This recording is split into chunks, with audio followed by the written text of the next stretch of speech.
선기간, 뇌물, 알선수재, 배임, 횡령 등 부패 범죄에는 사면권을 제한하겠다고 공약한 바 있습니다. 사면권은 국민들한테 위임받은 권한이기 때문에 국민들 뜻에 어긋나게 행사하지 않겠다. 이렇게 사면권을 제한해야 한다고 생각합니다. 이번에 정부가 추진하고 있는 특별 사면 역시 방향성은 같습니다. 청와대 관계자는 사면 대상자 중 국민 눈높이에서 벗어나는 사람은 없을 것이라고 말했습니다. 법무부가 최근 일선 검찰청에 지시를 내린 사면 대상자 검토 대상 역시 도로교통법 위반 등 민생사범과 집회시위법 위반자 등이 주로 포함된 것으로 알려졌습니다. 특히 세월호와 사드 배치 반대 집회, 용산화재 참사 관련 시위, 밀양 송전탑 반대 집회, 제주 해군기지 건설 반대 집회로 처벌받은 사람들에 대한 사면 검토를 지시한 것으로 전해졌습니다. 일각에서는 민중총궐기 집회를 주도한 혐의로 복역 중인 한상균 민주노총 위원장이 포함될 가능성도 조심스럽게 제기하고 있습니다. 반면 이전 정부의 대규모 특사 때 포함되던 경제인들은 사면 대상에 대거 포함되기 어려울 것으로 전망됩니다. 문재인 정부 첫 특사 시기는 이르면 성탄절 또는 내년 설이 유력할 것이란 관측이 나옵니다. 북한군의 삼엄한 경계 속에 근로자 6명이 도랑을 파고 있습니다. 근로자의 머리만 보일 정도니까 깊이가 1m는 넘어 보입니다. 트위터에 이 사진을 공개한 마크 네퍼 주한 미국 대사 대리는 북한 병사가 군사 분계선을 넘었던 지점이라고 설명했습니다. 지난 13일 귀순 당시 지프 차량의 바퀴가 배수로에 빠지자 북한 병사가 차에서 뛰어 내달렸던 곳입니다. 군 소식통은 JSA 귀순 사건 이후 북한이 추가 탈북을 막기 위해 도랑을 파는 등 장애물 설치 작업을 진행 중인 걸로 안다고 말했습니다. 사진 속 나무 두 그루도 탈출 방지용으로 새로 심었다는 일부 주장엔 이전부터 있었던 걸로 파악했습니다.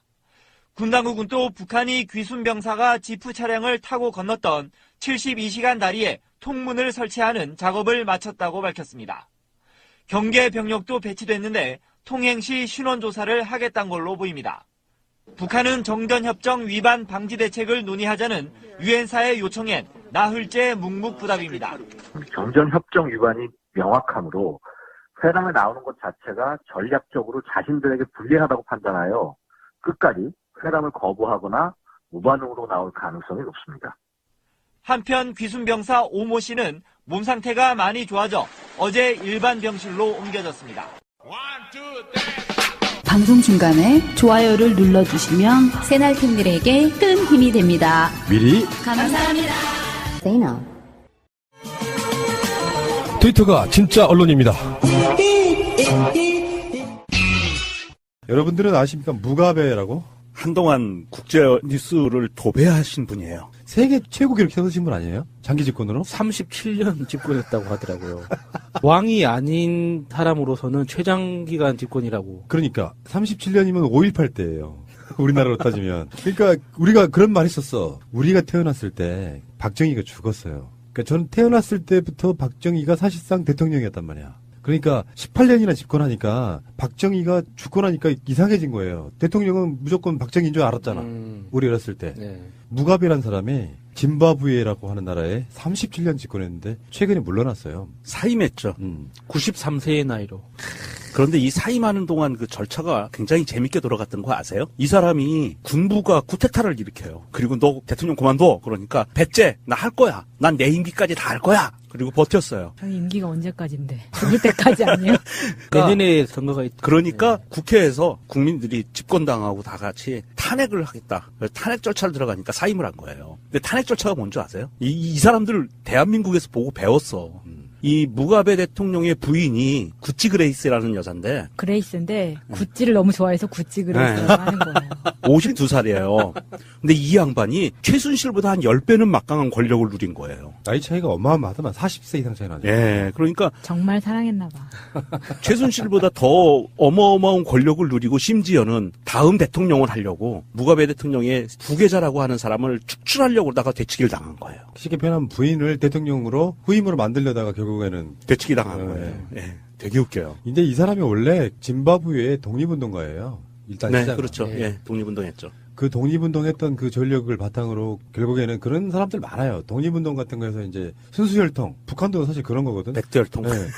그렇게 해가지고 독립운동가에서 뭔가 국민적 영웅이 됐던 사람이 어느 날 갑자기 집권을 너무 오래 하네. 37년이 뭐야. 정말 심하죠. 이거는 김구 선생님이 대통령이 돼가지고 지금까지 집권했다 뭐 이런 이야기잖아요. 그런 얘기죠. 그러니까 있어요. 한 분, 그런 분이. 김일성이 좀 더 오래 했어요. 48년부터 90몇 년까지 했으니까. 제도로서의 민주주의가 흔들리고 구타는 일은 이제 없습니다. 민주주의가 밥이고 밥이 민주주의가 되어야 합니다.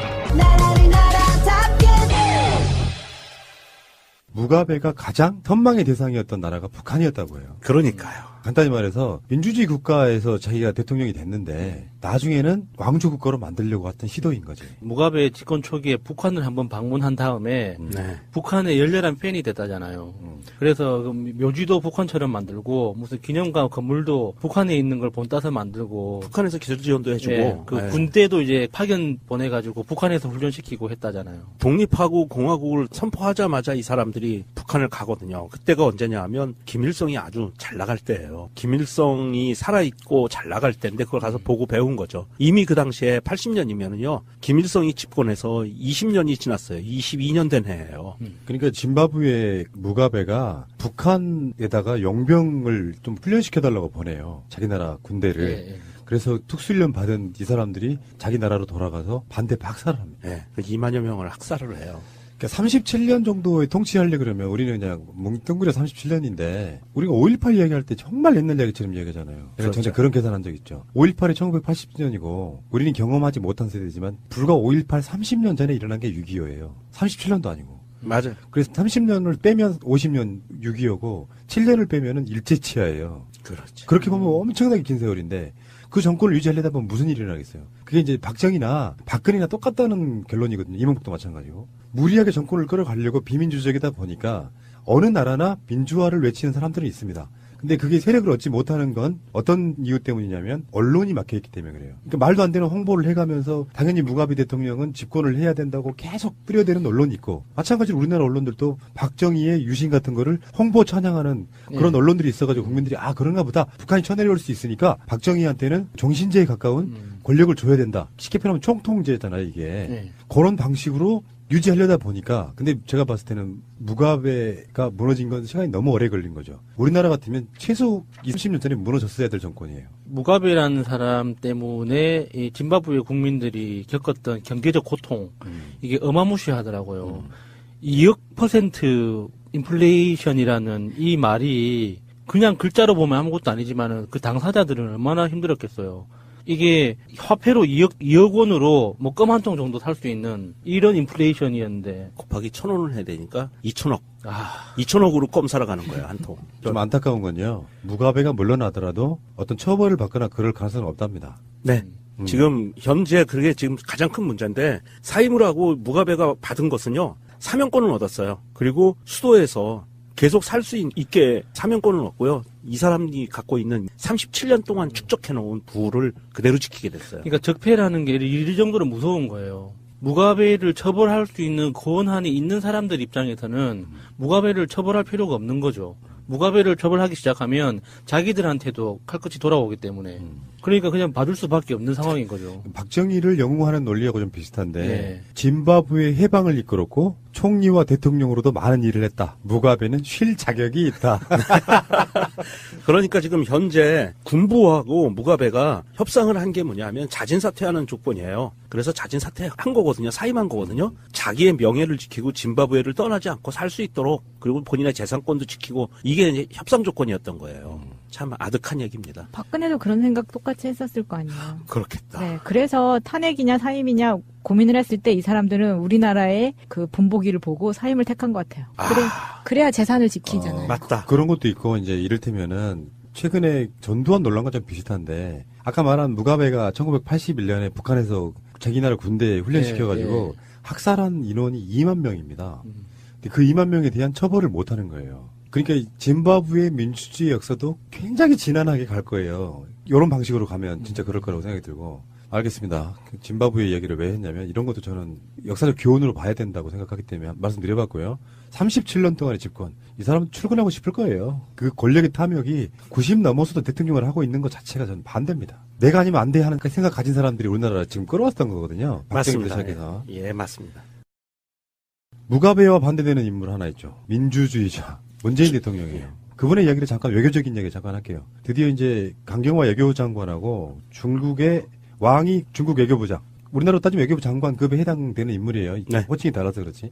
이 사람이 두 분이 12월 중순에 국빈 방문 추진을 합의했다. 이거 좀 표현이 애매한데 이렇게 보시면 되겠어요. 국빈 방문을 하는 것은 확정 지어놓고 날짜만 잡는 걸 나봤다 이렇게 보는 게 더 정확한 표현이에요. 그렇죠. 스케줄 조정은이죠. 네. 이번 그 문재인 대통령의 국빈 방문은 시사하는 바가 커요. 이게 특사가 갔다 오고 나서 문재인 대통령과 바로 12월 방중하는 스케줄을 협의를 한다는 게 이제 장관 회담에서 열려서 결정이 되고 하는 것을 보면 아마도 문재인 대통령이 중국에 가서 시진핑과 정상회담을 하고 나서 발표문 나오는 거에 아마 일정 부분 섞여서 나올 것 같아요. 그런 부분들이. 그러니까 중국에서 특사가 갔는데 김정은이 보이콧하고 안 만났어라고 지금 종편들은 얘기하고 있는데 그런데 지금 중국에서 나오는 언론들, 중국 언론들은 다 기관지거든요. 기관지에서 나오는 언론들은 일관되게 그 부분에 대해서는 아무 말도 안 하고 있고 이번 그 장관회담을 통해서 그 문재인 대통령과 시진핑의 정상회담에 대한 뉴스가 나오는 것들이 모든 기관지들이 하나같이 산불 약속을 대한민국은 지켜라라고 압박을 계속 듣고 있어요. 언론들이 일관되게. 뭐냐면 사드 문제, 그 다음에 미국의 MD 문제, 한미일 군사협정 문제. 이 문제를 안 하겠다고 확실하게 지켜라라고 계속 얘기를 해놓고 있거든요. 이 문제는 뭐냐면 이미 내부적으로 정리가 돼서 문재인 대통령이 12월에 중국에 가게 되면 어느 정도 굉장히 큰 외교적인 성과가 나올 거라고 봐요, 저는.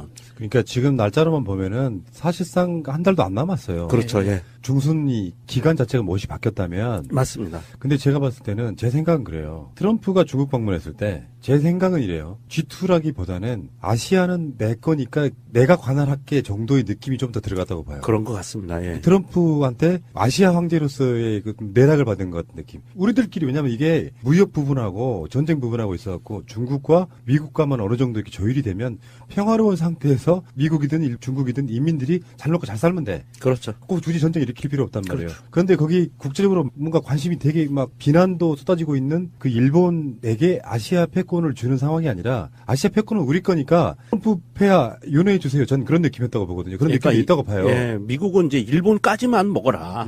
그리고 나머지는 먹지 마라라고 아마 메시지를 했을 거고요. 그러니까 원탑이 너무 높고요. 예. G2지만 두 번째가 차이가 너무나 전 난다고 보는 거거든요. 아직까지. 예. 예. 그런 차원에서는 이제 시진핑이 북한을 바라보는 또는 대하는 시각도 명정님처럼 강할 거라고 생각하지는 않거든요. 그러니까 예를 들면 황제국으로서 니들이 우리 말 들어야 돼 이런 경로 진노 이런 부분이 아니고 혈맹 동맹 관계는 저는 그들끼리는 지키는 관계라고 봐요. 동등한 입장에서. 그러니까 권유는 할 수 있죠. 그 쌍중당 같은 거. 니들 또 동결하거나 당장 폐기란 말은 저는 못할 거라고 봐. 그건 말도 안 되는 거고. 이게 어떤 협상에 있어가지고 일단 던질 카드는 던지는데 미국한테 이야기 들어보니까 너희들 침략할 생각이 없어. 그러니까 니들도 도발하지 말고 이렇게 시진핑이 김정은을 컨트롤할 수 있는 정도의 그 북한의 제스처만 나와주면 돼요. 네. 뭐 시진핑 뭐 얻을 거 다 얻는 거야. 그 과정을 왔다 갔다 하면서 이제 북한이 이 핵무기를 쓸 일이 없어지는 거고 동결한다지 나중에 아주 장기적으로 가면 어렵게 개발했는데 폐기하기는 쉽지 않거든요. 근데 어쨌든 간에 폐기로 간다. 또 동결로 간다. 예전에 뭔가 데자뷰 보는 것 같지 않으세요? 핵 개발해서 동결하고 나중에 폐기로 간다. 이게 네. 데자뷰예요, 데자뷰. 예, 예. 근데 그런 거를 예전에 역사적 교훈이 있기 때문에 그거를 시스템화, 약속화 시키고 이런 것들을 이제 문서로 절차를 밟아 나가야 되는 거고 북한 입장에서도 14하고 6.15 선언을 사실상 이명박 박근혜가 폐기시켜버린 거였거든. 네. 그러니까 지금 우리한테 신뢰를 보낼 수 없다 그러는 거잖아요. 저는 만나긴 만나고 속의 성과를 거두고 갔는데 이게 문재인 대통령과의 외교 과정에 있어서 조심스럽게 꺼낼 문제가 아닐까 싶어요. 예, 맞습니다. 네. 예, 정상 간의 이야기에서 나올 사항들이고요. 이게 12월 중순으로 스케줄이 잡혔다는 것에 대해서 저는 그런 느낌을 굉장히 많이 받았어요. 왜냐하면 미리 약속은 됐지만 10월 달에 이미 정상회담하기로 어느 정도 얘기가 오고 갔지만 이 한 달도 남지 않은 이 급박한 시기에 12월 중순 올해를 넘기지 않는 시기로 날짜를 못 박았다는 거는 잡았다는 거는요. 정상들 간의 스케줄 만드는 거 이거 불가능하다고 봐야 돼요.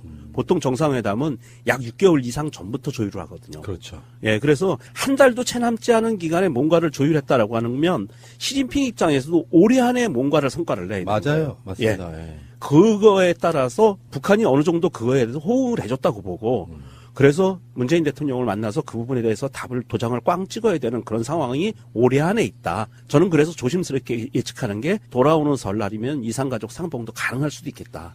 저는 그렇게 생각을 합니다. 그러면 북한의 평창 올림픽 참가도 기대해 볼 수 있겠네요. 당연히 올 지금 겁니다. 일부 종목은 참가한다고까지 얘기가 나오고 있거든요. 예, 중국이 그 부분에도 입장 표명을 했어요. 북한이 평창올림픽에 참가하게, 평창올림픽이 평화올림픽이고 성공할 수 있게 최선을 다하겠다는 입장 표명이 있었기 때문에 가능할 거라고 봅니다. 안철수의 구충제 지원. 그 부분은 뭐냐면 이제 제가 말씀드리려고 하는 게 세상의 모든 일은 다 태도라 그랬잖아요. 네. 저의 가설이에요. 학설인데 예를 들어서 평창 올림픽에 북한이 참여하겠다라고 하면 핵 문제도 니들이 어떻게 나오느냐에 따라서 우리가 전향적으로 자세를 바꿀 수 있었거든요. 알고 보면 그런 거야. 네. 그렇죠. 뭐 스포츠는 어쩌고저쩌고 하지만 사실은 세계 외교에 있어서 근간은 대부분 다 스포츠로 이루어져요. 맞습니다. 네. 예를 들어서 소련과 미국이 사이가 안 좋으면 소련 올림픽 안 가. 그러니까 LA 올림픽 안 가. 이런 방식으로 계속 답을 해왔기 때문에 북한이 이미 어떤 종목에서 참여하겠다고 이야기가 되고 있는 부분은 이제 슬슬 문재인 대통령의 진정성을 믿고 우리도 한번 한 발짝 내밀어 봐. 변화의 단계가 분명히 왔다고 보거든요. 뭐 거기까지 이야기 일단 하시고요. 그 문재인 대통령께서 500만 원을 개척하셨네요. 새날에. 감사합니다. 감사합니다. 이렇게 달력을 또 달력 500권 나갑니다. 아니 그렇게 박봉에 500만 원씩이나 내시고 그래요. 아이, 우리가 나중에 해야 되잖아. 펀딩 인원 안 찼다 그러니까 세관나라한테 직접 입금을 하셨다고 하는데 이렇게 말하면 우리 죽겠지? 민주당 정당 후원회 저번에 여러 가지 방송에서 몇 번 말씀드렸잖아요. 예. 대출받아 쓰고 계신다는 중앙당 예. 후원회가 지금 차곡차곡 모이고 있나 봐요. 그런데 1호 당원으로서 옛날엔 청제잖아, 청제. 그렇죠. 문재인 청제. 좋은데? 좋은데? 근데 이제 노무현 대통령 때부터 그게 없어졌죠. 대통령이지만 청제라는 용어를 안 쓰고 그렇죠. 주로 1호 당원 이렇게 썼는데 500만 원을 쾌척하셨다 그러네요. 500만 원으로 개척한 이유가 개인 최고 한도액이 500만 원이어서 더 할 수 있지만. 더 할 수 있었지만. 네. 돈 없어요. 더 할 수 없어. 특수활동비 뭐 아껴가지고 또 자기 생활비는 월급에서 빼시는 분인데. 그러니까 더 요구하면 안 돼요. 참 생각해보니까 그렇지 않아요? 이렇게 국정원장들이나 이런 애들도 그냥 쉽게 1억 정도는 들고 나오는데. 그러게. 그것도 현금으로 챙겨가지고. 지금 그래서 이제 대대적으로 더불어민주당에서 이제 중앙당 후원회 모금 행사를 할 건가 봐요. 대통령의 효과란 그런 거야. 프레지던트 이펙트. 그렇죠. 제가요. 500만 원을 냈어요. 이렇게 되면 500만 원을 이렇게 내는 상황이 되면 기타의 분들은 가만히 있으시겠어요? 가만히 있겠어요? 민주당의 그 각종 당직과 그 선출직 공무원들 이분들 대통령이 500만 원 냈으면은요 당비가 500만 원이거든요. 대통령이. 이거 후원금이니까. 그러니까 그거에 준해서 이러시면 진짜 의원들은 정말 억울하겠어요. 내야 돼요, 의원님들. 매달 나가는 고정적으로 나가는 당비도 100만 원이 넘는데 그 당비에 더해서 이렇게 후원금조로 또 이렇게 뭔가 또 이벤트를 해야 되잖아요. 그러니까 대통령은 피 같은 500만 원이지만 내가 냄으로써 그거에 대한 시너지 효과를 기대하고 낸 거예요. 그러면 대통령이 500만 원 내면은요 그 효과가 기본 5억에서 10억 원 돼요. 더 될 거라고 보는데. 최소한. 네. 왜 냈느냐를 보는 사람들, 나 10,000원이라도 내야겠다. 일반 당원들, 일반 국민들 입장에서는 대통령이 한번 나서주면 사실 이런 건 안 되는 건 거의 없다고 봐요. 사실 그 권리당원 150만 명인데 그 150만 명 권리당원들이 1만 원씩만 내도 됩니다. 그러면 그게 얼마죠? 계산이 안 되네요. 150억 아닌가? 150억이죠. 150억이잖아요. 그래서 재밌는 말도 만들었네요. 더불어민주당 치어업 페이. 더치페이. 치어업. 모금 활동을 시작하신다고 합니다. 알겠습니다. 새가 날아든다는 여러분들의 하트를 먹고 삽니다. 잊지 않으셨죠? 에피소드 제목을 누르고 플레이가 되면 오른쪽 위에 하트를 꼭 눌러주세요. 오늘도 감사합니다. 더 많은 분들이 들을 수 있도록 하트 꼭 눌러주세요. 세월호 의혹실이는 새가 날아든다 제2채널에서도 동시에 업로드됩니다. 광고가 불편하신 분들은 새가 날아든다 제2채널을 이용하시기 바랍니다. 새날, 새가 날아든다 등으로 검색하시면 나옵니다. 고맙습니다. 예, 이제 다시 세월호다 25번째 시간입니다. 오늘은 정말 오랜만에 윤솔지님 나오셨습니다. 어서 오십시오. 네, 안녕하세요. 네, 어서 오시고요. 요즘에 정말 전국이 시끄럽네요. 세월호에서 나온 6월 은폐네 이런 얘기가 나와서 시끄럽긴 한데 우리는 또 할 일을 해야 되고요. 그 사건에 대해서는 우리가 다른 방송으로 이야기를 충분히 했다고 생각이 들고 그 연장선상에 있는 굉장히 중요한 내용들이 아마 오늘 방송에서 나오지 않을까 이런 생각을 해봅니다. 자, 지금까지 연설님 왜 안 나오셨던 거예요? 일단 생계 이게 문제야. 네, 생계 때문에도 그랬고요. 아마 저 같은 분들도 되게 많으실 것 같아요. 무얼 할 수 있는지에 대해서 아노미 상태인 거였죠. 나름대로 그런 거 생긴 것 같아요. 처음에는 여러 가지 너무 방대해서 어디에 접근을 해야 될지 몰랐었는데 약간 분야가 생긴 거죠. 공순주님도 분야가 있고 저도 분야가 있고 그래서 그걸 좀 파느라고 시간이 좀 걸렸던 것 같아요.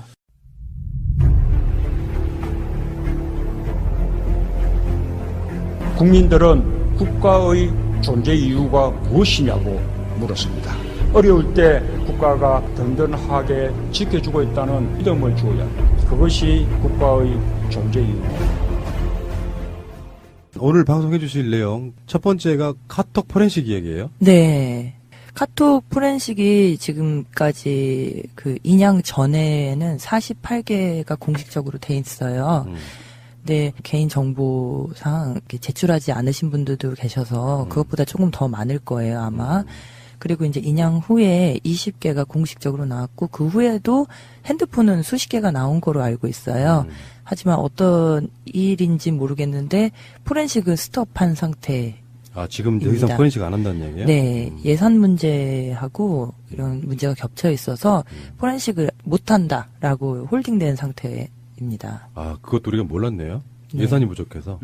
예, 유가족 어머니한테 얘기 들었어요. 윤희 엄마한테 얘기를 들었는데 핸드폰이 나왔음에도 불구하고 할 수가 없다고 해서 그럼 또 가족분들 그렇게 생각하시죠. 아, 우리 아이폰은 그렇게 중요하지 않기 때문에 진상규명에 예, 그래서 안 하나 보다. 너무 많이 뭐 어떻게 됐나? 이렇게 하고 조금 포기하신 상태예요.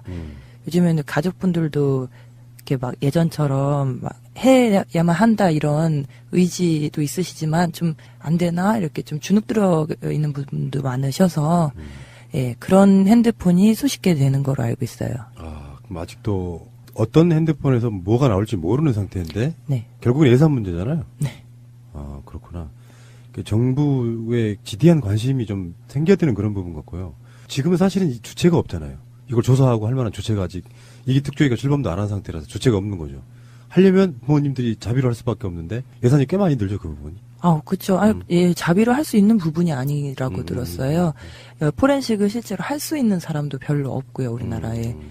사실 이게 아이들이나 이 남겨진 휴대폰을 포렌식을 하는 작업을 자비로 할 수는 있을 거예요. 돈을 들이면. 그런데 이게 나중에 법정으로 가서 법원의 증거 능력을 따질 때 좀 문제가 생길 수 있기 때문에 그 부분은 포렌식 작업은 굉장히 신중하게 해야 되거든요.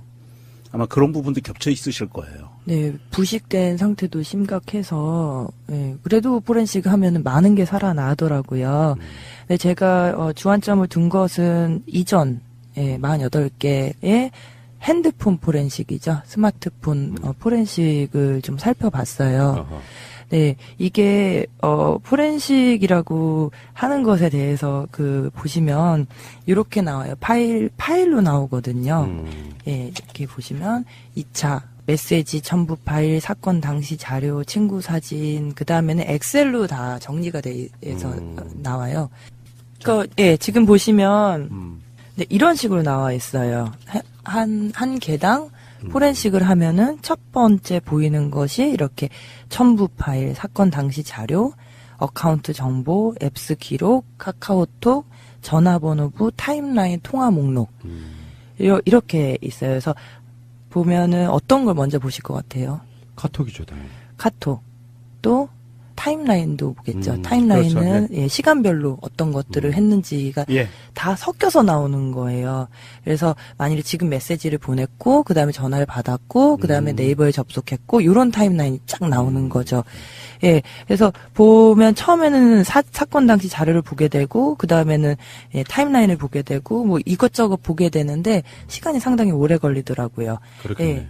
예, 그래서 지금 이 다음 장 보시면은 사진에 들어가면 이렇게 나오는 거예요.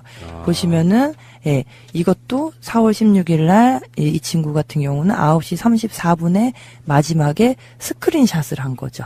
화면 캡처 말하는 거죠. 네. 이거 왜 했을까요, 근데? 요것이 바로 이 친구가 네이버 기사에 뜬 예, 진도 여객선 침몰 중이라는 것을 스크린샷해서 저장을 해놨었어요. 아이고. 남학생이었는데요. 그러니까 이것이 이 타임라인에 보시면은 9시 34분이 마지막이잖아요.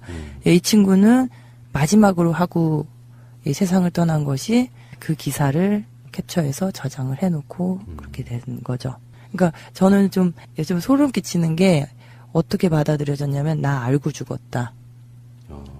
예. 그렇지 않고서는 그 다음 장 보시면은 바로 네. 이게 그 기사예요. 캡처했던 기사네요. 네. 그대로 갖고 온 거예요. 그대로 갖고 온 건데요. 이게 지금 들어가서 보시면 이 기사가 없어요. 왜 그랬을까요? 왜냐면 기사 입력 시간에 보시면 9시 22분이거든요. 이건 언론에 알려지지 않았을 때예요. 첫 보도가 뜬 게 9시 19분 연합뉴스였고 그 다음이 국민일보였는데요. 이것에 대해서 어디로부터 전달을 받았는가에 대한 것에 피하기 위해서 이 기자분도 연락이 안 되는 상황이고요. 이 기사도 다른 기사로 바뀌어 있어요. 아니 국민일보에 이 기자가 연락이 안 돼요? 네, 이 기자분하고 연락하려고 계속 노력을 했고, 예, 그러니까 이건 굉장히 소중한 자료인 게 뭐냐면은 이게 없다라는 거죠 현재 찾아보시면. 그러니까 그게 이제 박근혜가 9시 반에 알았냐, 10시에 알았냐 이것과도 연관이 있을 것 같죠? 네, 그렇죠.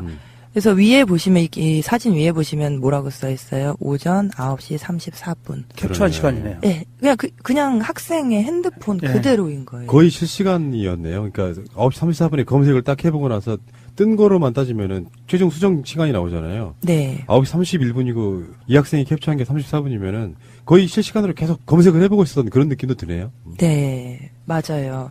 그래서 이 친구들이 계속 검색을 해봐요. 네이버에다가 뭐냐면은 여객선, 진도. 그래서 이 여객선이 자기네를 말하는 건지 아닌지 확인해 보는 게 나와요. 그러네요. 네. 그런데 이 시간까지 지금 보면 LTE 데이터 통신도 터지고 있고, 네. 그 다음에 전파 신호도 지금 한 칸 이상 잡히고 있고, 네. 이게 인터넷 검색이나 통신이나 이런 거에 굉장히 원활한 시간대였다는 거거든요. 9시 34분이요. 예. 네. 그 다음에 나오는 그 자료들 보면은 그 느낌이 들어요. 시간 있잖아요, 시간. 네. 얼마나 뭐가 급박하게 돌아갔는지가 느껴지잖아요. 네, 시간 같은 경우는 요거 조금 이따 네, 말씀드릴게요. 한 장 넘어오시면요. 타임라인 분석 보고서 이게 아마 굉장히 충격적일 거예요. 왜냐면 이거는 우리 예슬이 학생 거거든요. 네. 시간을 보이시죠? 예. 예. 마지막에 보시면 계속 어때요? 앱스 기록이라는 것이 예, 9시 53분부터 계속 되죠. 진행되죠. 이거는 문자도 아니고 아무것도 아니에요. 근데 옆에 요약 정보를 보시면 캐시 슬라이드예요.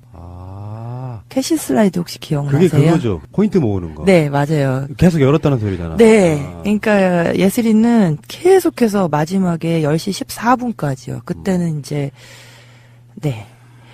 물이 차올랐다고 상상을 할 수밖에 없는 거죠. 이제 핸드폰이 물 젖으니까 이제 계속 열려고 했는데 안 된 거죠. 아이고 씨. 이게요. 포렌식 보면요. 계속 딴 데로 빠지게 돼요. 이런 타임라인을 보다가.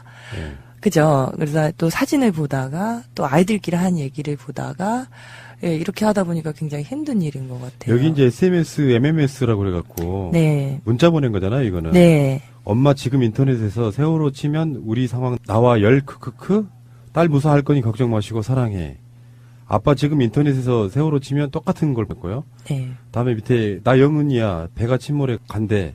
일단 구조 기다리고 있고 걱정 마. 이거 받은 거죠. 받은 거로 보이네요. 네. 네. 그러니까 걱정 마. 그 대신 캐리어랑 카메라 못 건질 수도 있다고. 나 살 거임. 아유 씨 끔찍하네.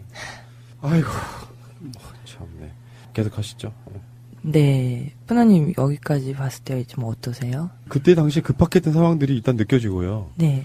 캐시 슬라이드가 저는 뭐랄까 네. 느낌적 느낌으로 계속 오는데요. 네. 계속 열어봤다는 게 느껴져요. 시간상으로 보면은 거의 10몇 초 단위로 계속 열어보고 있거든요. 지금. 캐시 슬라이드라는 게 화면 바탕화면 넘겨서 포인트 정립하는 거 네. 얘기하는 거죠. 그러면 제가 보기엔 좀 이게 말하기가 좀 마음이 아픈데 이 당시에 제가 보기엔 핸드폰이 물에 잠기면서 오류가 났든지 아니면 본인이 의식을 잃어가면서 터치를 했던지 할 것 같아요. 두 가지인 것 같아요. 느낌이.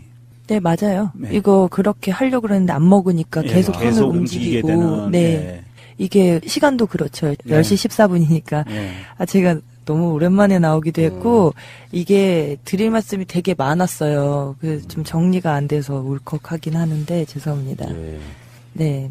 그래서 이 친구 같은 경우는, 이 폰을 통해서 그런 느낌이 들었었고요.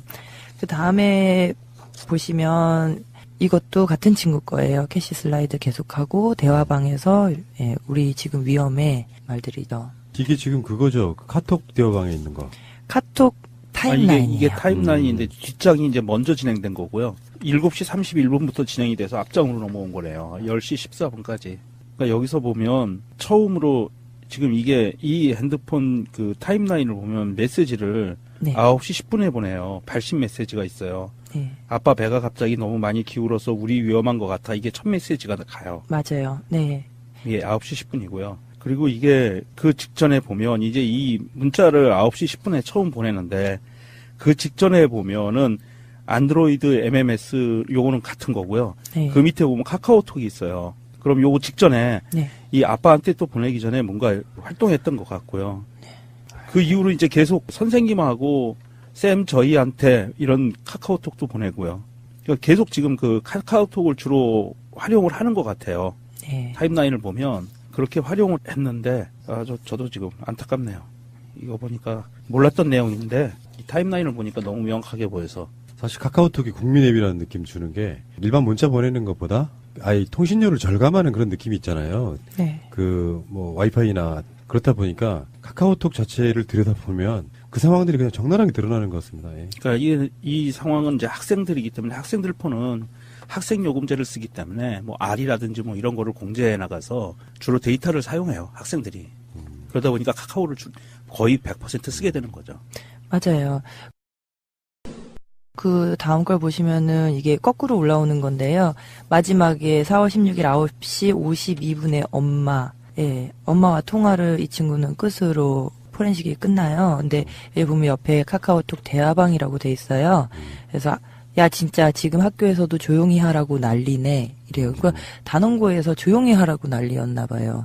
그건 무슨 의미인지 모르겠는데 요건 그거 같지 않아요? 현장에서 이야기 같은데 학생들 입장에서 보면 선생님들이 이제 난리가 나고 소리를 막 지르고 난리가 나니까 조용히 하라 이렇게 이야기한 그 측면을 말할 것 같아요. 학교에서 뭔가 지시가 내려왔다기보다는 아니에요. 왜냐면요 이게 야진자 앞에 131910007 있잖아요. 네. 그 밑에도 같은 친구예요. 진짜로 괜찮은 거 맞아? 지금 이 친구는 밖에 있는 친구예요. 수학여행 못 간 친구네요. 네, 못 간 친구이거나 아니면 교생 선생님인 것 같아요.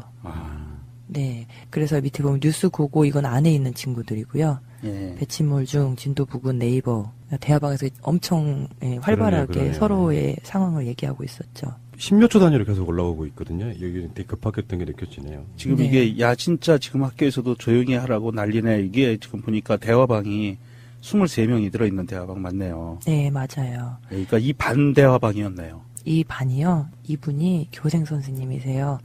그래서 밖에서 이 방을 열으셨고요. 그래서 살아있어요, 이 방이요. 조금 이따 말씀을 드릴 내용인데요. 그 외에 세월호 탑승객들 안에 있었던 단체방은 없어요. 이게 유일하다? 아니요, 이런 거는 많아요. 외부에 그러니까? 누군가 있었을 때. 그러니까 교생 선생님이 있거나, 아니면 우리 가족 단체방이거나, 누군가 밖에 있었을 때는 보존이 됐는데요. 내부의 핸드폰, 스마트폰에서는 대화방이, 단체방이 없다. 단체방이 안 그렇잖아요. 나온다. 예, 2조각 나왔어요. 딱 2조각 나왔는데요. 단원고가 모두 10개 반이잖아요. 그렇죠? 10개 반인데 10반 우리 유민이 아시죠? 예. 유민이 핸드폰에서 나온 게 요 빨간 박스 안에 있는 내용이거든요. 예, 요게 뭐냐면은 선생님이 말씀하시죠. 그게 단체방이에요. 10반 단체방. 안개 주의보로 대기 상태란다. 승선하고 기다릴 듯. 기 밑에 붙이지 말아야 한단다. 자기 전에 붙이고 자면 안 된대. 이건 이제 전날에 일어난 그 카톡방이고요. 네. 점호는 11시 반이다. 이렇게 했고, 뭐 애들 내내 그러고 있는 거고. 11시 2분, 그러니까 전날이죠. 아이들한테 카톡방 들어와서 확인하도록. 그러면서 그렇게 만들어진 거군요. 네. 그래서 수학여행 가는 용도의 카톡방이 만들어진 거예요. 네. 그럴 수밖에 없죠. 10개 반 아이들이 반별로 방을 잡은 게 아니라 다인실도 있고 침대 칸도 있고 다들 흩어져 있었기 때문에 반별을 통솔하려면 반톡이 반드시 필요했겠죠. 하지만 지금 현재 10반의 유민 학생, 김유민 학생한테 나온 거 요게 다예요. 그 다음에 없어요. 유민이가 그 뭐 반장 정도 했었나요? 아니요. 여기 2반에 단체방이라서 아이들이 많은데도 불구하고 10반의 다른 아이들 폰에서는 이 포렌식이 나오지도 않았어요. 이게 보니까 이게 선생님이 어떤 여기는 유민이한테 했다는 건데. 아니 단체방에서 한 것도 나오거든요. 유민이 포렌식에서는. 네. 단체방들이 지워졌다는 뜻이에요? 못 찾겠다라는 말씀인 거죠. 그 위에 빨간 걸 위에 보시면은 바로 위에 또 있죠. 요게 우리 강민규 교감 선생님 거 포렌식에서 나온 내용이에요. 네, 명중님 보시면 아시겠죠. 선생님들 단체방이라는 걸 아시겠죠. 침착하게 행동 이거 말씀하시는 거예요? 맨 위에서부터 비상약 있으세요? 이거 전날 있었던. 아프니까 학생들이 선생님한테 약 좀 갖고 오세요 이렇게 얘기하니까 갈게요라고 대답하셨네요. 네, 이게 두 피스가 다 뭐냐면은 선생님들 단체방. 그러니까 선생님들도 이거로 소통한 거죠. 그러니까 비상약 있으세요? 어떤 선생님이 물어보시니까 이지혜 선생님이 가지고 계세요. 그러니까 저희 반 아이가 아파요. 선생님 저희 반은 감기약이 필요합니다. 이런 식으로 소통을 했었던 거예요. 근데 참사 당일 날에 보시면은 침착하게 행동, 학생 카톡으로 인원 파악 부탁. 요것이 바로 교감 선생님이 쓰신 내용이거든요. 아마도 이제 그 세월호 그 팀, 그 대장정의 교감 선생님이 여기 주도하는 최고로 높은 자리에 있는 그런 방이었을 것 같고요. 네. 그런 방이 만들어져야 서로 소통을 하니까. 네. 그 선생님들은 선생님대로 아이들과의 소통할 수 있는 그 방을 만들었을 거고. 네, 반톡이 당연히 그렇죠, 있었겠죠. 반톡이 있겠죠. 네. 아니, 없었다고 할 수가 없는 게 이 유민 학생 거를 보면은 식당 앞으로 모이기가 끝이라는 게 이상하잖아요. 이것은 전날 9시 25분이거든요. 이후에 얘들아 괜찮냐라든지 그것도 필요 없고요. 식당 앞으로 모이기면은 자고 내일 뭐 일어나는 건 몇 시에 일어나야 된다. 밥은 몇 시에 먹는다. 이런 지시사항이 없잖아요. 그러게. 근데 나는 그러면 그 카톡방이 꼭 세월호 타고 수학여행 가는 게 아니라도 그 전에도 있었을 가능성은 여러 가지 가능성이 있는 거잖아요. 한 반이 새롭게 시작해서 3월 지나고 4월 중순 정도까지면 한 달 반 정도 시간이 있거든요. 네. 이미 그러니까 자기들이 쓰고 있는 카톡방이 있었을 가능성도 있다고요. 네. 그러니까 그게 안 남았다는 거예요? 전 내용들은 있다는 건가요? 이 전 내용이요? 예. 전 내용 없어요. 아무것도 없어요? 네, 단체방 내용 없어요.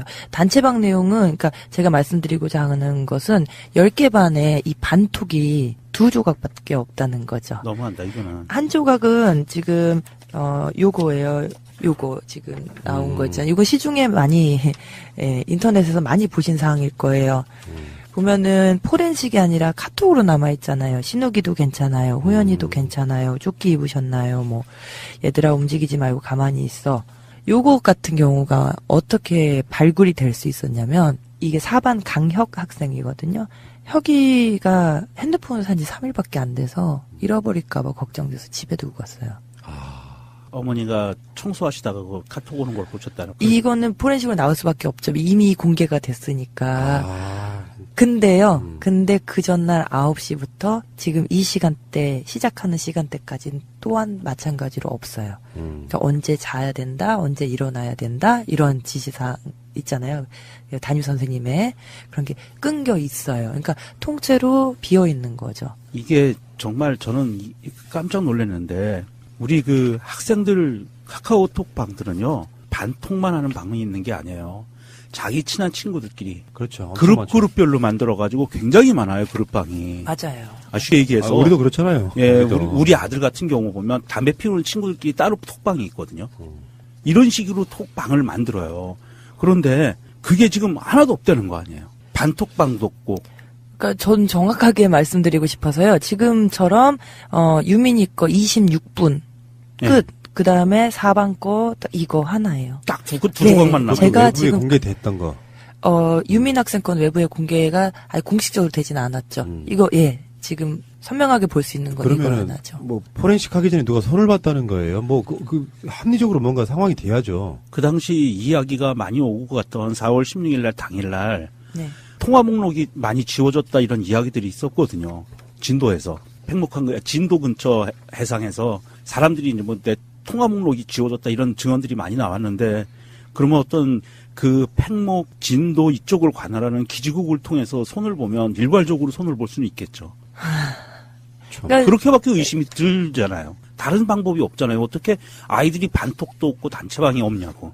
그때 당시에 카톡 압수수색한 적이 있거든요. 네, 맞아요. 그 당시에 그걸 가져가서 지웠을 가능성 같은 뭐 그런 식의 여러 가지 얘기가 있겠는데 일단 이 카톡 포렌식의 핵심은 그거네요. 그 당시 상황들이 리얼하게 전달될 수 있는 카톡 단체방이 사실상 아예 사라진 것이다. 이렇게 보는 게 맞겠죠. 찾을 수가 없다, 현재까지는.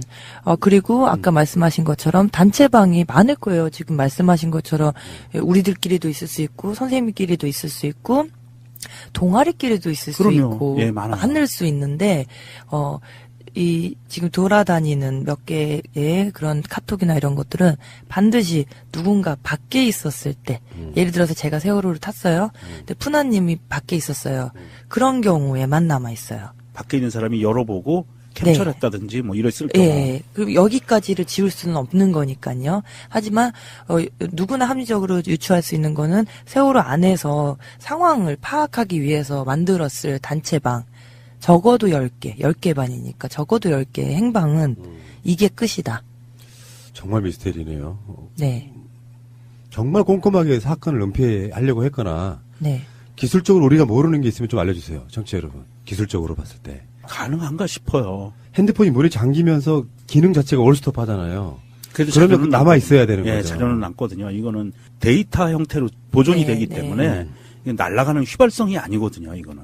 맞아요. 네, 지금 말씀하신 것처럼 카카오톡을 바로 4일 후에 압수수색을 한 거잖아요. 근데 제가 그때 지인이 있었거든요. 일본 기자분이 와서 취재한다고 그랬었는데 카카오톡 본사 자체를 털어갔다고 얘기를 들었었거든요. 네. 그래서 우리가 막 하드 자체를 털어갔다는 얘기를 들은 적은 있어요. 그러니까 카카오톡에서도 복원하려고 그래도 할 수가 없다. 그런데 지금 말씀하신 것처럼 데이터잖아요. 카톡은. 그래서 삭제할 수 있다? 이런 생각을 할 수 있어요. 근데 문제는 뭐냐면 지금 이 사진 혹시 보이세요? 제가 여기다가 시간을 써놨어요. 이 학생 같은 경우는 사진 한번 봐보세요. 옆에 7시 36분이라고 제가 써놨죠. 예. 네. 그 다음에 아래가 8시 53분이에요. 예. 그리고 한 장 넘기시면은 8시 53분만 해도 갑판에서 놀다가 9시 11분에 어떤 다인실에 아이들이 어떻게 하고 있는 거라고 얘기해야 될까요? 대기. 이게 가능해요? 그 다음에 9시 12분이 이제 아이들이 구명조끼 입고 복도에 있는 거잖아요. 근데 뒤에 보시면요. 9시 12분에 네. 아니 이게 사진 촬영한 데이터가 왜 이렇게 뒤죽박죽이 돼 있어요? 그러게. 네. 타이타닉 흉내내는 것은 9시 12분인데. 그 시간대에 배는 거의 90도 정도까지 이렇게 약 90도로 보이게 사진 찍힌 거를 보면 한 45도 되나요? 명중님 말씀하신 것처럼 카톡, 오케이, 데이터니까 건드렸다. 이거 어떻게 보면 프로그램이니까. 근데 이거는 핸드폰 안에 있는 사진이잖아요. 근데 이것을 어떻게 이렇게 건드릴 수 있었을까? 아니 핸드폰에 있는 사진들은요. 이 디지털 사진은 찍을 때 고유 데이터가 처음 저장되거든요. 그리고 그걸 누구한테 전송하면 전송한 시간이 나오는 거고 그거를 뭐 편집했으면 편집하는 시간이 나오거든요. 그런데 아이들이 막말로 얘기해서 배가 지금 이렇게 침몰해가고 있는 와중에 이 사진을 편집하거나 수정하진 않았을 거란 말이에요. 아직까지도 결론을 못 내리겠어요. 왜냐하면 반톡이 아예 없다 하기에는 약간 있다? 이건 사실상 없다죠.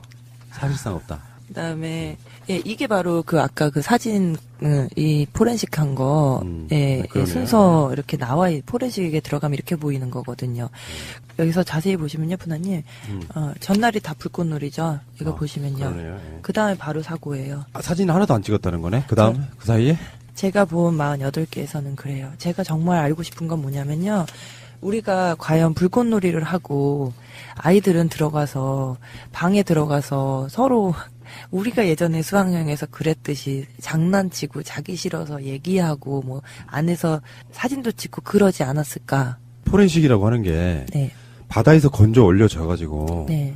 대부분 다 세월호 사고 현장에서 건져 올려진 핸드폰들이에요. 그래서 그게 세월호 유가족 분들까지도 이렇게 확인시켜주고 해서 이게 포렌식으로 가는 그런 시스템이었을 거라고요. 중간에 누가 손을 타거나 그랬을 가능성은 사실 없는 거잖아요. 이게 사진을 보면은요. 사진에는 항상 고유의 데이터 사진 이름이 붙어요. 그런데 우리가 사진을 찍고 지우면 그 번호는 영구결번으로 남거든요. 그 사진의 고유의 번호는 없어져 버려요. 여기서 보면 불꽃놀이 맨 마지막 사진이 139756867680 끝나요. 그리고 다음 날 이제 사진 찍은 것들을 보면 601-408-653 이 번호가 중간중간 띄어져 있거든요. 그리고 아까 그 사진 그 타이타닉 같이 9시 12분에 찍었던 사진 보면 1397-6071-48031 자동 번호가 부여되는데 자동 번호가 부여되는데 중간에 비어 있다는 거잖아요. 중간중간이 이게 징검다리처럼 돼 있어요. 이 사진은 지금 번호를 보면 징검다리처럼 돼 있고 중간중간 사진들이 뭉텅이로 빠져 있어요. 그럼 가능성 두 가지네요.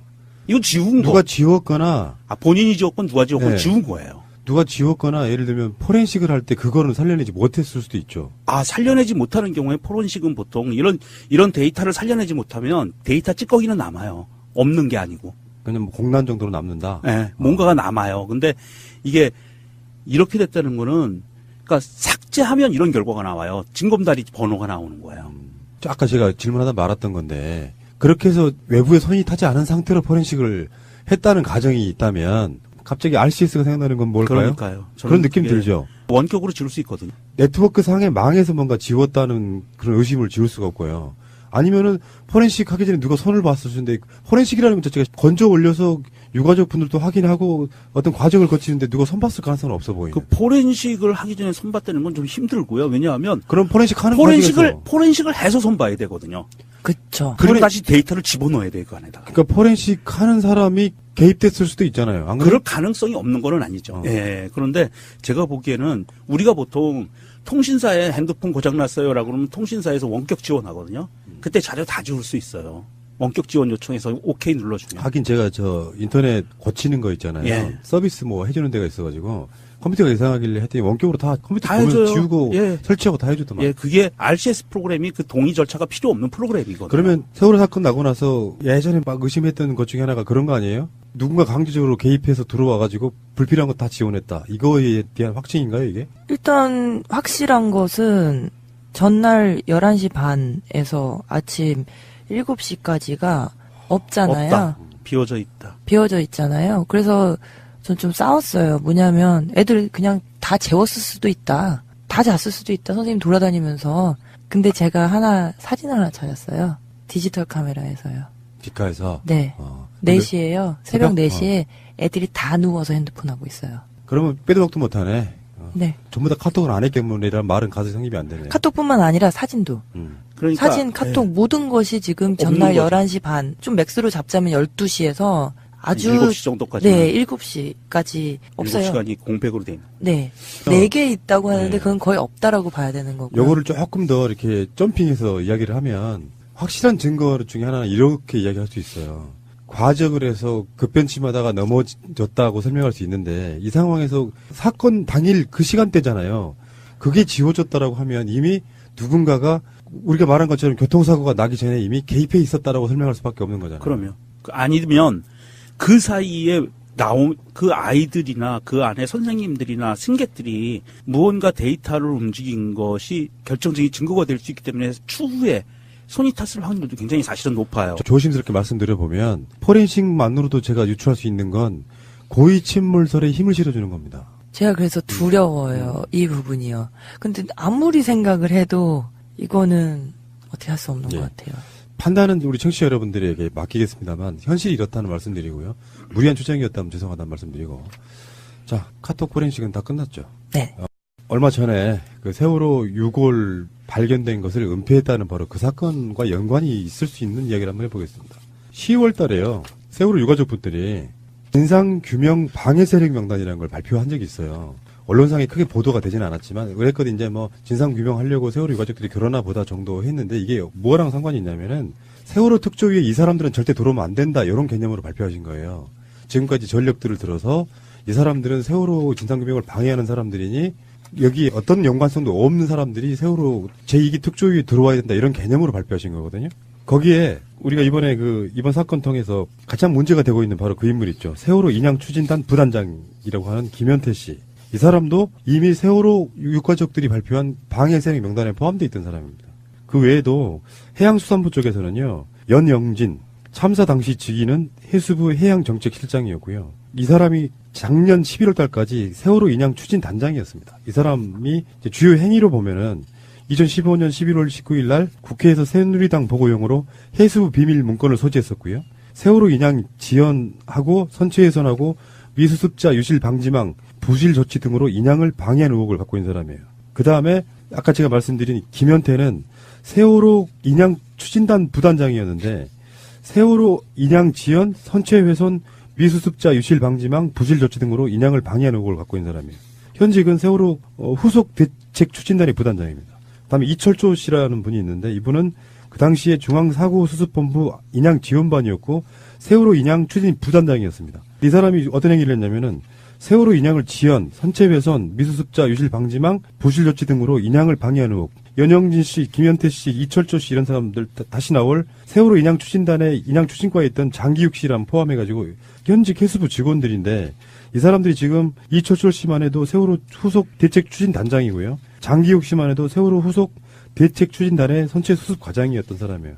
이런 사람들이 버젓이 현직을 유지하고 있을 정도로 해수부에서는 무슨 이유인지 모르겠지만 해수부 차원에서 인양 지연시키고 유실 방지망 같은 거를 조금은 의도적으로라도 부실하게 조치하고 이런 의혹들이 많이 있었던 사람들이거든요. 그런데 그중에서 김현태 씨라는 분이 사실은 유골이 발견됐음에도 불구하고 은폐하다가 지금 온 국민을 지금 분노에 떨게 만들었던 그런 인물이거든요. 그런데 여기에 지금 오늘 이야기하려고 하는 또 하나의 인물이 있습니다. 4.16 가족협의회, 4.16 연대, 4.16 세월호 참사 국민조사위원회가 공동으로 공개한 이 명단이 있는데 그중에서 오늘 이야기할 인물을 한번 얘기를 해볼게요. 참사 당시 해경 경비 안전국장이었고요. 현재 해경 차장으로 있는 사람이에요. 해경 통신 서버에 대한 특조위의 제출 요구 등을 거부하는 등 지속적으로 조사를 방해한 그런 인물입니다. 이춘재 씨. 이춘재 씨라고 해야 되나요? 예, 세월호 참사 당일날 해경 본청 국비 안전국장 이 왜 중요한 포인트가 될 수 있냐면요. 그 4월 16일 날 8시 55분에 공식적으로는 강원식 1등 항해사가 통보를 한 거잖아요. 저희 세월호가 지금 침몰을 하고 있다라고 얘기한 순간부터가 조난 상태라면 그때부터가 국가의 임무이다. 여기에서 출발한 거죠. 그렇게 되게 되면 책임 방기 및 직무 위반 사항에 대해서 먼저 거론할 수밖에 없었어요. 지금 하고 있는 것은 뭐냐면은 여러 가지 다방면으로 한번 고발을 해보자. 이번에 고발과 고소의 차이를 알게 됐어요. 몰랐었어요? 네. 고소는 당사자, 고발은 제3자 이렇게 보시면 돼요. 일단은. 그렇죠. 고발은 이제 정부에게 이걸 해결해 주세요라고 정부한테 넣어주는 거예요. 이 사람 위법 사항이 있으니까. 네. 처벌해 주세요라고 넣는 게 고발이고요. 네. 고소는 내가 손해를 저 사람한테 봤으니까 네. 내가 소송을 제기하는 거예요. 그니까요. 고소고발이 애매한 부분도 있습니다. 보통 그냥 뭉뚱그려서 고소고발 그러는데. 예. 네, 저희 목요 포럼이죠. 잘 모르는 분들이에요. 법에 대해서도 잘 모르고 가족들이고 그런데 이제 파다 보니까 이건 안 되겠다 해서 고발장을 한번 만들어봤어요. 근데 뭔가 되게 잘못한 것은 많은데. 굳이 저희 입장에서 보자면은 직무 위반으로 일단 명칭을 했는데요. 어떤 거냐면은 육아 기간에 뭐 통보를 너무 늦게 했다든지 누군가 도와주겠다 그랬을 때 그것에 대해서 답을 안 했다든지 이런 부분에 대해서 찝을 수밖에 없었어요. 그래서 보시면은 이제 그 육아 기간 등의 지원 및 동원 가능 연락 실태라는 표를 한번 만들어 봤는데요. 여기에 그러니까 그런 거 있잖아요. 해경 혼자 할 수 없었다라고 한다면 7페이지인데요. 그러니까 해경 혼자 할 수 없었다 그러면 아무도 안 도와줬나 보다라고 우리는 생각할 수 있는데 이번에 고발장에서 해경 본청 녹취록으로 정리를 해보니 9시 20분에 국정원에서 연락이 왔는데 동원 요청을 하지 않았고 그다음에 22분에 중앙 119 구조본부에서 전화 왔는데 협조 요청을 하지 않았고 안행부 상황실에서 연락했는데 동원 요청하지 않았고 이런 식으로 해서 국토부 안행부 직원이 연락해서 심지어 육군 31사단에서 연락해서 육군도 지원을 할까 했는데 구조 협조 요청을 하지 않았어요. 그렇게 된다라고 하면 고의적이라고 볼 수밖에 없는 거죠. 연락 실태를 보면은 9시 20분부터 시작해가지고요. 10시 37분까지 그 시간 동안 국정원, 중앙119 구조본부, 안행부 상황실, 중앙119 구조본부, 중앙119 구조본부, 안전행정부, 경찰청 위기관리실, 경찰청 위기관리실, 소방방재청 상황실, 국가안보실, 해수부, 국토부 총리실, 안행부 직원, 육군 31사단 이렇게까지 지원 요청을 했지만 구조 협조 요청을 하지 않은 상태로 1시간 17분 정도를 소모해 보이는 사람이에요. 고의성이 있다고 말할 수밖에 없을 거잖아요. 뭐 했어요, 그럼 그동안? 이 사람은? 대답이 없었죠. 그러니까 상황실의 대장이었잖아요. 네. 목포. 네. 목포 상황실 대장이면 왜 상황실을 만들어 놨냐 하면 해상교통에서 문제가 발생하지 않게 미리 예방하고 서로 그 교통량 조치하고 어디 가라 부딪힌다 이렇게 조심하라 뭐 암초 있다 해류가 있다 어쩌던다 뭐 훈련 중이다 이런 거 계속 유기적으로 함선들하고 배들하고 통신하면서 교통정리하라는 역할이고요. 위기 상황이 발생했을 때 어디 배가 어선이 침몰한다고 했을 때 주변에 있는 모든 구조 세력들이 가서 조치할 수 있게 하는 센터잖아요, 상황실이. 네. 근데 이 센터인 상황실의 대장이란 사람이 그러면 자기보다 위에 상급 기관들한테 아무 얘기도 안 하고 자기 밑에 부하들한테 제대로 조치를 취했으면 고발당할 이유가 없죠. 네. 그래서 이춘재가 주장하는 바는 침몰 시간부터 전복 신호 같은 10시 31분까지 아무것도 안 했음에도 불구하고 자기들은 해경 치안 상황실 옆에 위기 관리 상황실에 모여서 상황에 대해 논의하고 필요한 지시를 했다고 주장을 했어요. 예, 그래서 그때 지시 내용을 한번 또 정리를 해봤고 그 지시 내용과 실제 현장에서 있었던 것을 타임라인을 한번 맞춰봤어요. 그래서 우리가 같이 한번 해봅시다. 네. 해경청장 말하는 거죠. 해경청장님 시차별 동선별 조치사항이라는 게 나왔는데 9시 43분입니다. 구조대 특공대 현장 파견 승선시킬 것 이렇게 명령이 내려왔는데 어떻게 대응했습니까? 침몰 현장에는 세월호로 승선시킬 구조대 특공대가 없었습니다. 해경 지휘부들은 구조대나 특공대가 언제쯤 출동했으며 침몰 현장에 몇 시쯤 도착하는지조차 파악하지 못하고 있다는 사실을 알 수 있습니다. 본인들이 주장하는 바와 실제 상황이 그렇게 달랐던 거죠. 이렇게 조치를 했다. 라고 자기네들 얘기하는데 그때 상황은 아니 뭐 특공대이고 박근혜 스타일 이야기인데 이 사람들이 해경들이 할 얘기가 아닌데. 다음에 9시 47분에 1, 2, 3정 현장 사고 선박 내 승선하여 조치 바람 이런 명령이 내려왔어요. 실제는 어땠는데요? 1, 2, 3정은 선원들만 구조한 후 뒤로 물러나서 세월호가 침몰하는 것을 보고만 있었고요. 해경 지휘부들은 1, 2, 3정에서 볼 수 없는 해경 상시 정보 문자 시스템에 이 같은 지시를 한 후 세월호에 해경이 승선했는지 확인하지 않았어요. 다음에 9시 52분 무조건 선내에서 나와 있도록 조치. 이 1, 2, 3정 해경들이 이미 세월호 선원들을 모두 구조한 후기 때문에 교시는 아무리 지시해도 실행할 사람이 없는 거죠. 그리고 해경이 선내로 진입하지도 않았고요. 9시 57분 헬기 항공구조사 여객선 편승 후 현장 안내 조치할 것. 항공구조사들은 세월호에 내려가서 선내로 진입하지 않고 밖으로 탈출한 승객들만 바스켓에 태워서 헬기로 옮겨주었고요. 항공구조사가 탑승객들에게 현장 안내를 할 수 있는 상황이 아닌 거죠. 그리고 10시 14분 여객선에 자체 부력이 있으므로 바로 뛰어내리기보다는 함정에서 차분하게 구조할 것. 이것은 뭐 이게 방법이 맞다 이런 것보다 이런 식으로 대응을 윗선에서는 했다는 거잖아요. 이렇게 말을 했다는 거잖아요. 이 시간에 김경일 정장이 승객이 절반 이상이 지금 안에 갇혀서 못 나온답니다. 배가 잠시 후에 곧 침몰할 것으로 생각합니다라는 TRS 교신을 한 이후의 지시 내용입니다. 그러니까 이미 그런 TRS 교신으로 절반 이상이 갇혀 있고 배가 곧 침몰할 거라는 보고를 했는데 그 이후에 이런 차분하게 구조할 것. 이거에 대한 이런 식의 어떤 책임들이 다 이춘재 경비안전국장이 이 정보를 쥐고 있으면서 쥐락펴락한 가장 핵심 인물이라는 거죠. 맞아요. 마지막으로 10시 21분 승객들 해상 탈출 적극 유도할 것. 탈출하지 못한 승객들은 세월호에서 자력으로 탈출할 수 없었던 시간이고요. 세월호의 우연까지 모두 바닷속으로 들어간 시간이고 10시 31분에 세월호 전복 신호가 뜨는 시간입니다.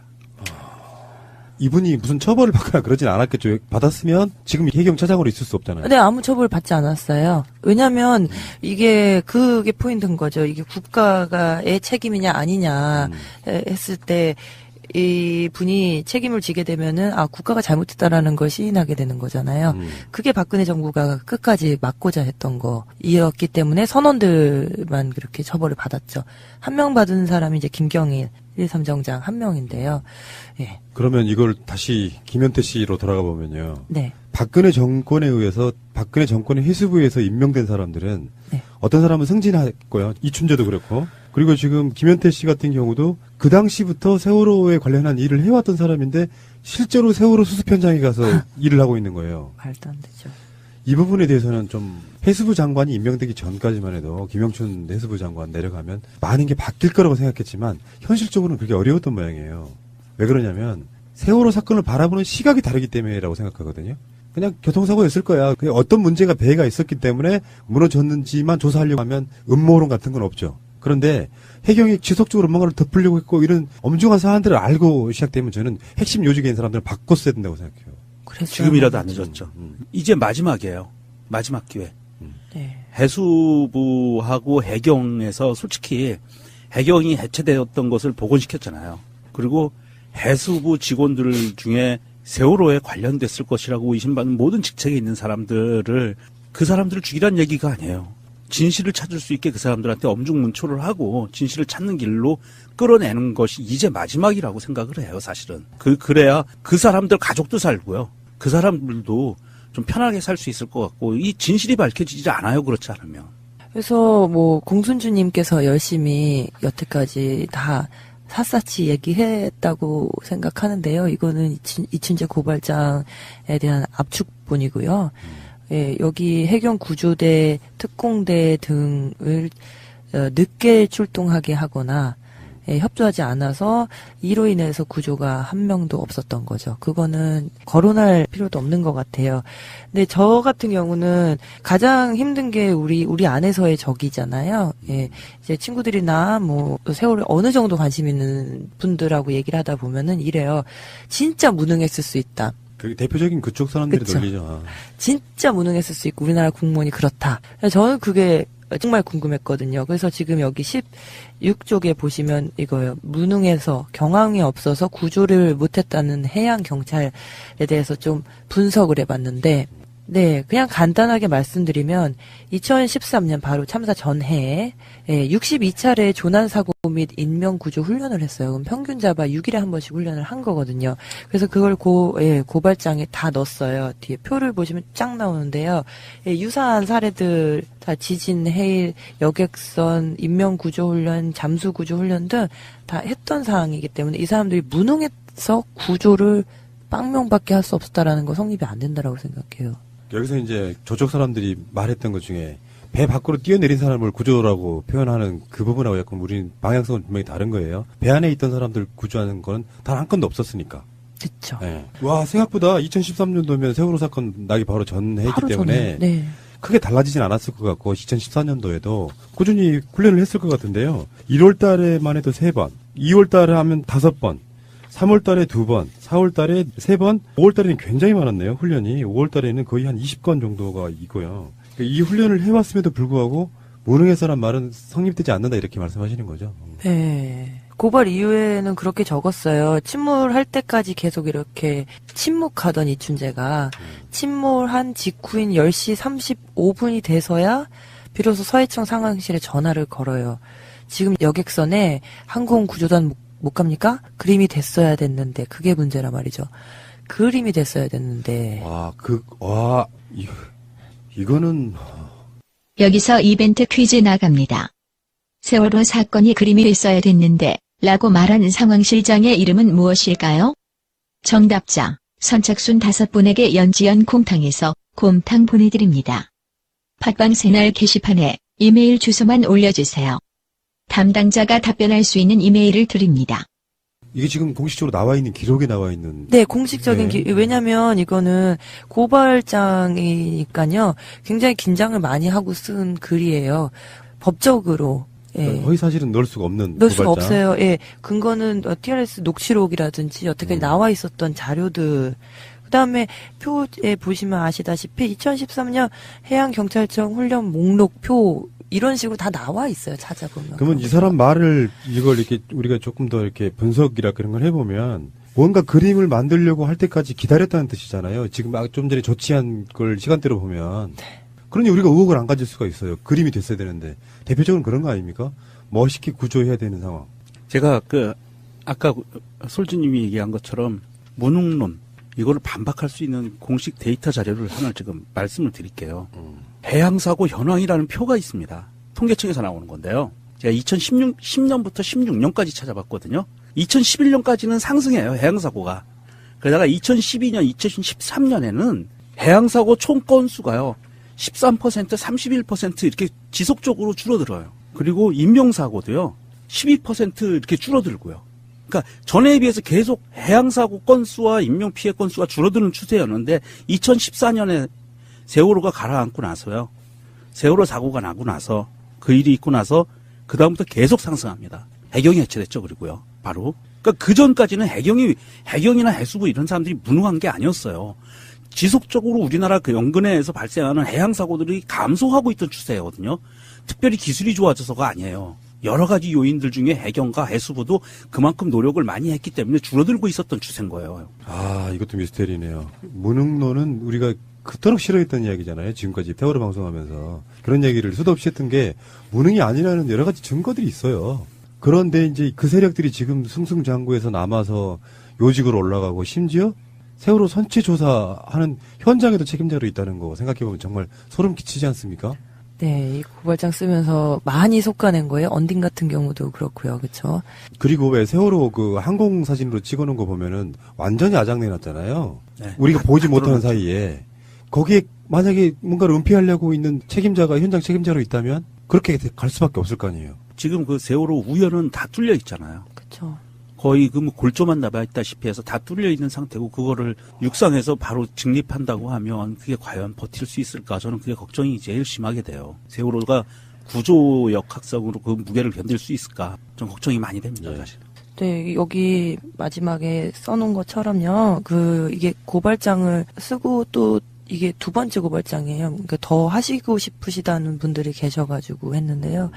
그러니까 의문 4가지 때문에 한 거예요. 그러니까 왜 구하지 않았는가? 왜 구하라는 명령을 내리지 않았는가? 왜 구하기 위해 도와달라는 요청을 하지 않았는가? 그리고 왜 구하지 않기 위해서 모든 면에서 노력을 했는가? 이것 때문에 고발을 하게 되는 거죠. 어떤 여러 가지 정황들로 보면 구하지 않으려고 엄청 노력했다. 계속 버텼던 거죠. 구해야 되는 상황에 적시적소에 이 사람이 어떤 조치만 취해줬어도 되는데 일부러 피한 것 같은 그런 느낌이죠. 시간 딜레이만 시키는. 그래서 지금 마지막에 나오잖아요. 그림이 됐어야 됐는데. 네. 아, 좀 무섭습니다, 이거는. 이거를 이미 한번 박수영 군 아버지께서도 이춘재를 고발하셨는데, 검사님을 만나셨대요. 아, 그때 그 이야기죠. 그래, 검사가 했다는 막말. 검사가 세월호 사고, 교통사고 아니냐, 이런 식으로 검사가 받아들였다고. 네, 차라리 교통사고 아니냐라고 하면은 모르겠는데, 그거죠. 이 XX들. 그냥 제대로 구했으면 문제가 안 생겼을 텐데, 왜 이렇게 해가지고 사람 복잡하게 만드냐고. 맞아, 그렇게 네. 괜찮다는 듯이. 네. 그게 더 힘든 거죠. 사실은 이 세월호 참사에 있어가지고, 참사 원인은 아니라고 해도, 이게 덮어져버린 건 모두 다 검찰 책임이에요. 검찰이 똑바로 안 서 있었기 때문에 그런 거죠. 그 검찰의 수사를 지휘를 했던 사람이 황교안과 우병우였습니다. 아이고, 알겠고요.